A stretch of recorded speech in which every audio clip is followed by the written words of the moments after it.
Election എക്സ്പ്രസിൻ്റെ മറ്റൊരു എപ്പിസോഡിലേക്ക് അവർക്കും സ്വാഗതം. ഇന്ന് നമ്മുടെ ഇപ്പോൾ പതിവ് പോലെ ജോലി എത്തിയിരിക്കുകയാണ്. നമ്മുടെ 4 മണ്ഡലങ്ങളെക്കുറിച്ചാണ് ഇന്നും സംസാരിക്കാൻ പോകുന്നത്. ഇന്നത്തെ ഒരു പ്രത്യേകത VVIP മണ്ഡലങ്ങൾ, കേരളത്തിലെ ഏറ്റവും അധികം ശ്രദ്ധിക്കപ്പെടുന്ന 4 മണ്ഡലങ്ങളിലൂടെയാണ് ഞങ്ങൾ യാത്ര ചെയ്യുന്നത്. അല്ലേ ജോലി? അതെ.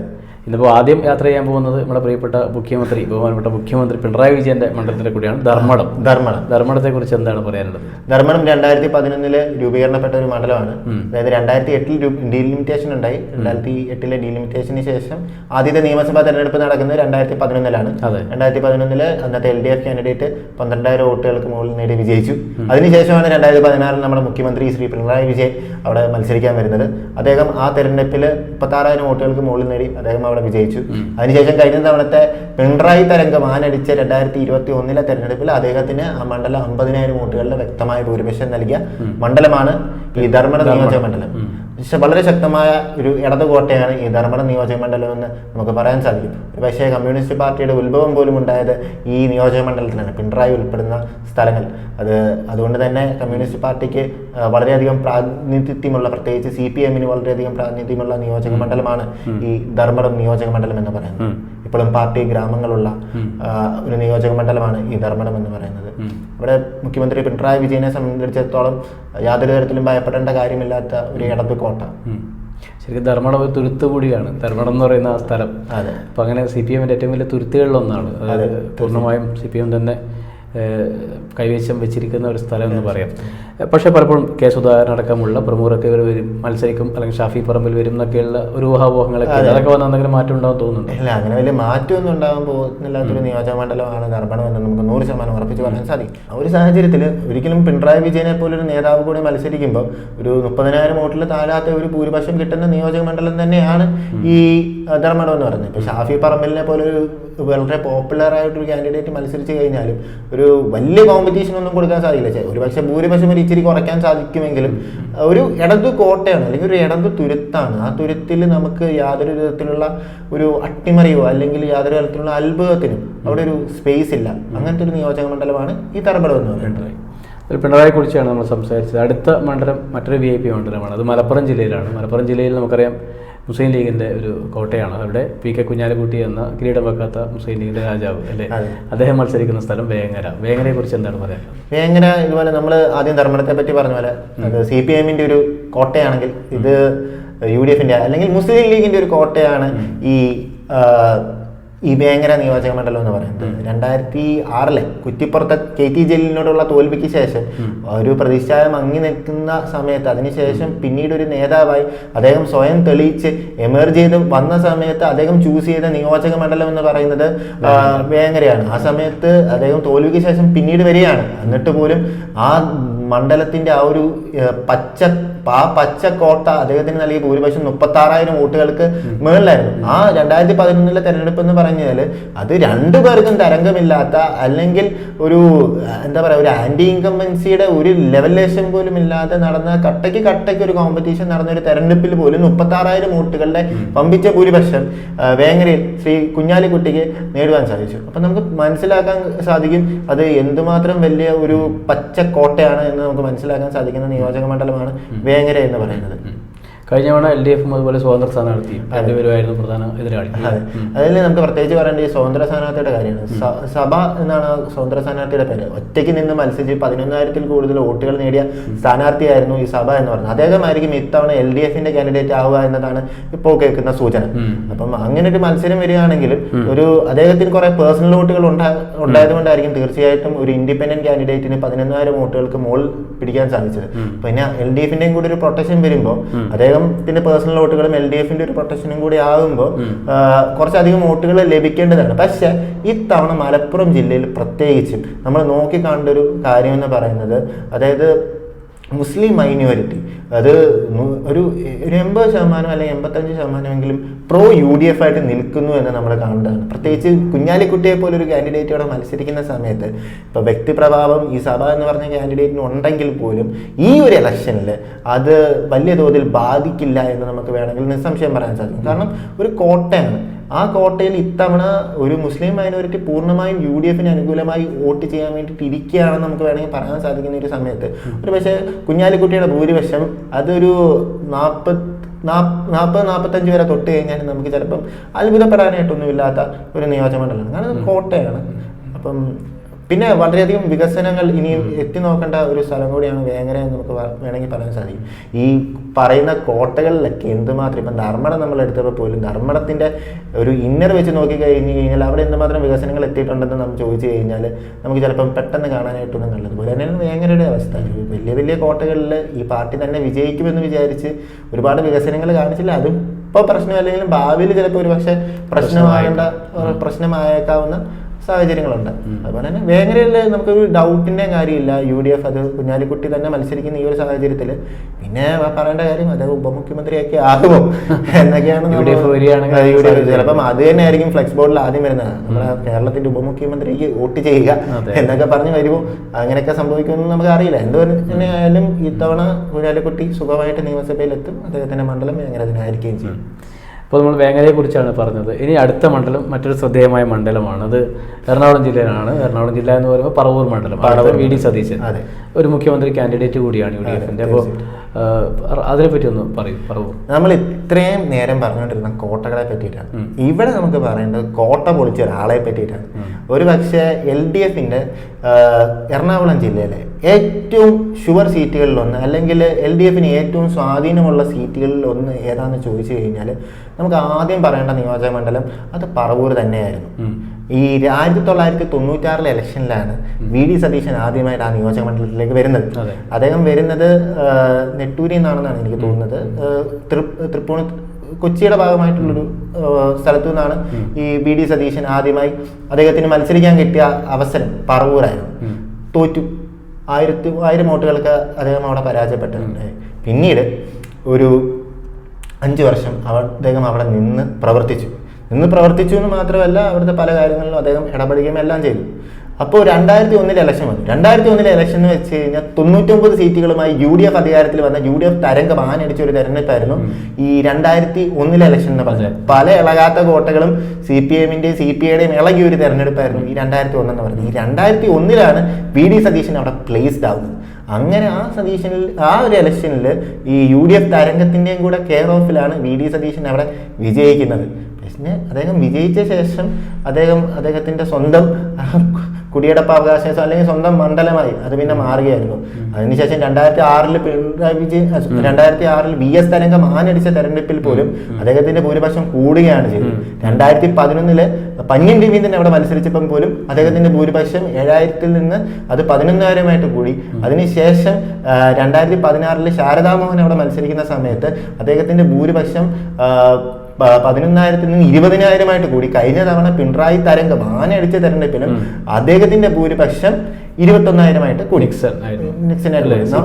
CPIയുടെ ഒരു മണ്ഡലമാണ്. അതെ, CPIയുടെ ഒരു മണ്ഡലമാണ്. നമ്മൾ ഇത്രയും നേരം കോട്ടകളെ പറ്റി സംസാരിച്ചുകൊണ്ടിരുന്നെങ്കിൽ വേറൊരാൾ വന്നൊരു കോട്ടയാക്കിയ നിയോജക മണ്ഡലമാണ് ഈ പറവൂർ എന്ന് നമുക്ക് പറയാൻ സാധിക്കും. ഇത്തവണയും വലിയ വ്യത്യാസം ഉണ്ടാവും തോന്നുന്നുണ്ടോ? ഇല്ല, ഇത്തവണ അദ്ദേഹത്തിന്റെ ഭൂരിപക്ഷം ആദ്യത്തെ തവണ അദ്ദേഹം മത്സരിച്ചു, അദ്ദേഹം ഒരു പോപ്പുലാരിറ്റി ഉണ്ടാക്കി. രണ്ടാമത്തെ തവണ 2006 അദ്ദേഹം മത്സരിക്കുമ്പോൾ VS തരംഗം ആനടിക്കുമ്പോൾ പോലും അദ്ദേഹം സ്വന്തം കുഞ്ഞിനെ പോലെ ആ മണ്ഡലം നോക്കിയതിന്റെ ബലത്തിൽ മാത്രമാണ് 2006 ആ ഇടത് കൊടുങ്കാറ്റിൽ അദ്ദേഹം അവിടെ സർവൈവ് ചെയ്തത്.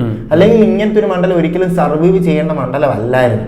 പിന്നെ 2011 ആയപ്പോഴത്തേക്കും 2011 ലീ ലിമിറ്റേഷന് ശേഷം ശരിക്കും പറഞ്ഞു കഴിഞ്ഞാൽ പറവൂറിന്റെ ഇടത് സ്വഭാവം കുറച്ചും കൂടെ കൂടിയെന്ന് നമുക്ക് പറയാൻ സാധിക്കും. നേരത്തെ മണ്ഡലം ഉണ്ടായിരുന്നു വടക്കേക്കര എന്ന് പറഞ്ഞ നിയോജക മണ്ഡലം. ആ നിയോജക മണ്ഡലം എല്ലാം മാറി അതിന്റെ ഇടത് സ്വഭാവം കൂടുതലും പറവൂരിലേക്ക് വന്നു. എന്നിട്ടും ആ മണ്ഡലത്തിൽ VD സതീശന്റെ ഭൂരിപക്ഷം കൂടുക മാത്രമാണ് ചെയ്തത്. അപ്പം അദ്ദേഹം അവിടെ അത്രത്തോളം ഗ്രിപ്പ് ഉണ്ടാക്കിയിട്ടുണ്ടായിരുന്നു ആ തെരഞ്ഞെടുപ്പിലാണ്. പന്ന്യൻ രവീന്ദ്രനെ പോലെ ഒരു കാൻഡിഡേറ്റ് അവിടെ മത്സരിക്കുന്ന സമയത്ത് 2011 നമുക്ക് പറയാൻ സാധിക്കും.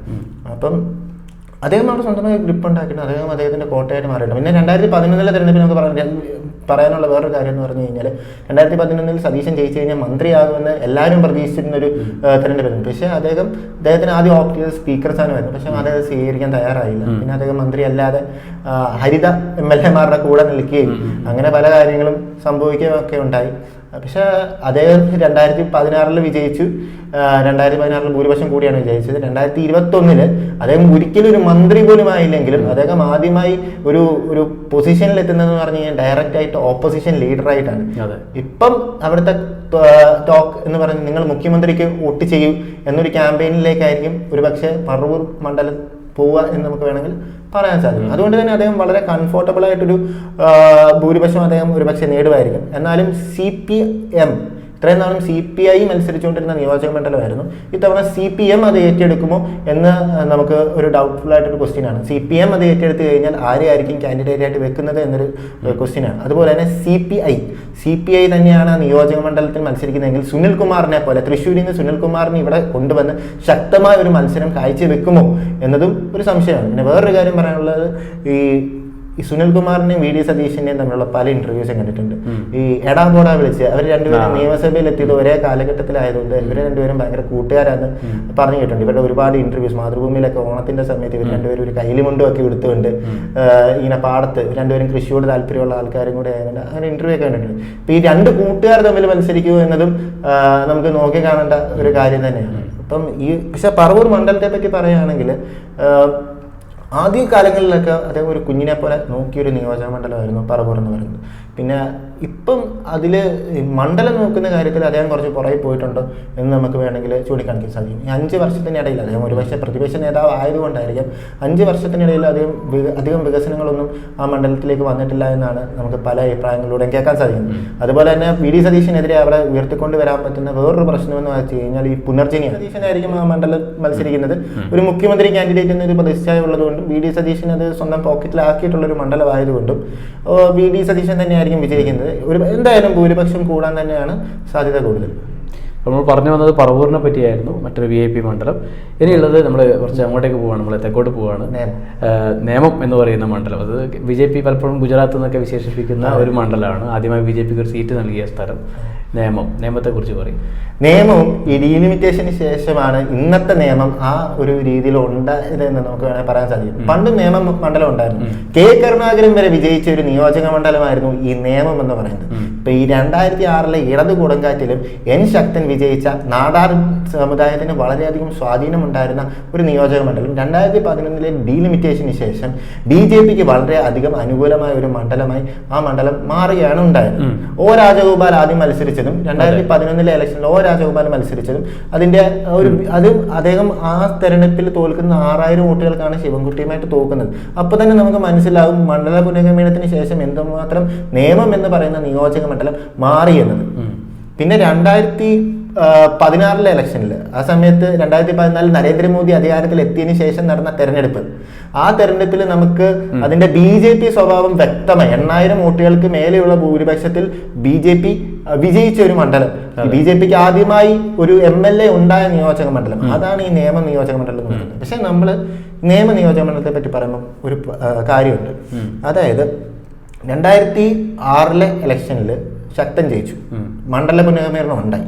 പിന്നീട് ഈ സീറ്റ് 2011 കൊടുത്തത് ഒരു ഘടകകക്ഷിക്കായിരുന്നു. ഇതേ മണ്ഡലം 2016 UDFന്റെ ഭാഗത്തുനിന്ന് സംഭവിക്കുകയുണ്ടായി. ഇപ്പൊ ഈ ഘടകകക്ഷി വരുമ്പോൾ ഇതൊരു പ്രോ ഹിന്ദു വോട്ടുകൾ നല്ല രീതിയിലുള്ള നിയോജക മണ്ഡലമാണ് ഈ നിയമം നിയോജക മണ്ഡലം എന്ന് നമുക്ക് പറയാൻ സാധിക്കും. പ്രത്യേകിച്ച് നായർ സമുദായത്തിന് ഒക്കെ ഇന്നത്തെ നിയമ നിയോജക മണ്ഡലം അവിടെ വളരെ ഒരു പ്രോമിനൻസ് ഉണ്ട്. പിന്നെ ഒരു VIP കാൻഡിഡേറ്റ് ഉറപ്പായിട്ടും മത്സരിക്കുന്ന, അല്ലെങ്കിൽ O രാജഗോപാലായിരുന്നു അന്ന് BJPക്ക് നിർത്താവുന്ന ഏറ്റവും വലിയ കാൻഡിഡേറ്റ്.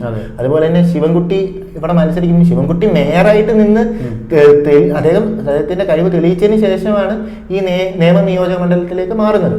അപ്പം നമ്മൾ നോക്കാം, അപ്പോൾ UDF കാൻഡിഡേറ്റ് വളരെ വീക്കായിരുന്നു ഈ 2 തെരഞ്ഞെടുപ്പിലും. പക്ഷെ നിയമം BJPയുടെ ഗുജറാത്ത് ആണ് എന്ന് പലരുടെ അഭിപ്രായത്തിന്റെ പുറത്ത് കഴിഞ്ഞ തവണ ഒരു പോരാട്ടത്തിന് വേണ്ടിയിട്ട് K മുരളീധരൻ സ്വയം ഇറങ്ങിയ ഒരു നിയോജക മണ്ഡലമായിരുന്നു ഈ നിയമ നിയോജക മണ്ഡലം എന്ന് പറയുന്നത്. അപ്പം സംഭവിച്ച കാര്യം എന്ന് പറഞ്ഞു കഴിഞ്ഞാൽ വ്യക്തമായിട്ട് പറയാം, അവിടെ ഒരു നല്ല മുസ്ലിം വോട്ടുകളുണ്ട്. ഈ മുസ്ലിം വോട്ടുകൾ ശിവൻകുട്ടിക്ക് പോയി.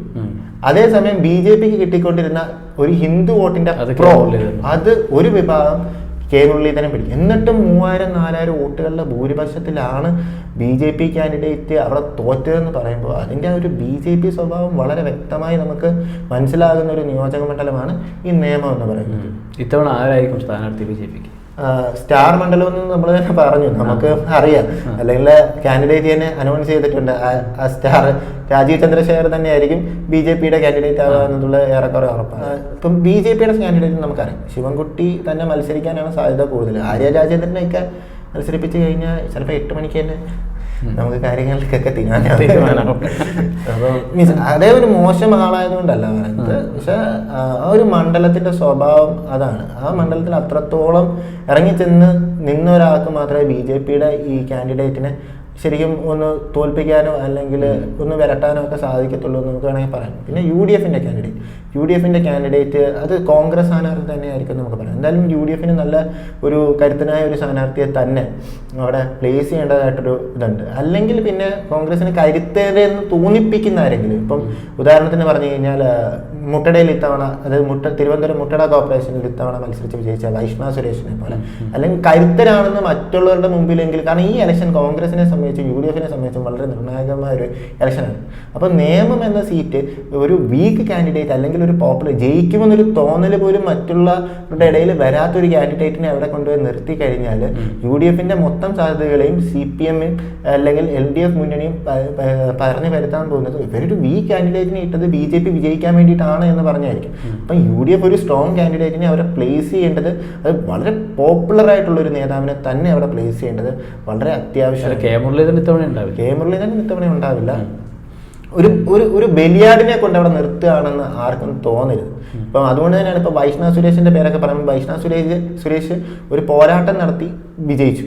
അപ്പം അതുപോലെ തന്നെ ഒരു പോരാട്ടം നടത്താൻ പറ്റുന്ന ഒരാളായിരിക്കണം ഈ മണ്ഡലത്തിൽ മത്സരിക്കുന്നത്. ജയമോ തോൽവിയോ ഒരു പക്ഷേ മുസ്ലിം കമ്മ്യൂണിറ്റിയുടെ ഫുൾ വോട്ടുകൾ ഒരു N ബ്ലോക്കായിട്ട് UDF-ന് വരികയും അതേപോലെ തന്നെ ഹിന്ദു കമ്മ്യൂണിറ്റിയുടെ ഒരു വോട്ട് UDF-ന് കിട്ടുകയും ചെയ്യുകയാണെങ്കിൽ UDF കാൻഡിഡേറ്റ് നല്ലൊരു ഫൈറ്റ് വിജയിക്കുമോ തോൽക്കുമോ എന്നുള്ളത് ഏറ്റവും നെക്ക് ടു നെക്ക് ഒരു ഫൈറ്റ് കാഴ്ചവെക്കും എന്നൊക്കെ വേണമെങ്കിൽ പറയാൻ സാധിക്കും.